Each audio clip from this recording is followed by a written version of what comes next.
सामीन मोहतरम, modern medical science ने फाइबर की दो इकसाम बयान की हैं। सॉल्युबल फाइबर यानी जिस्म में हल होकर जल्ब हो जाने वाला, अनसॉल्युबल फाइबर और जिस्म में गैर मुनहजिम जो हजम ना हो वो मवाद जो बाकी बच जाता है। मॉडर्न मेडिकल साइंस ने इसे फाइबर कहकर ये ड्रामा रचाया हुआ है और ये फाइबर के लिए सारे फल बता देते हैं, सारी सब्जियां बता देते हैं। कुछ फल कब्ज पैदा करने वाले होते हैं, कुछ फल दस्त लाने वाले होते हैं, कुछ फल पेचस और मरोड़ लाने वाले होते हैं।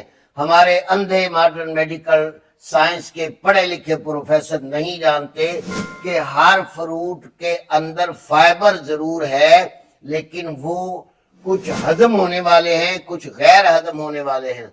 और तमाम फजले को खारिज करने के लिए खाली फाइबर की जरूरत नहीं होती, कुछ गजा के फजलात भी खारिज होने चाहिए।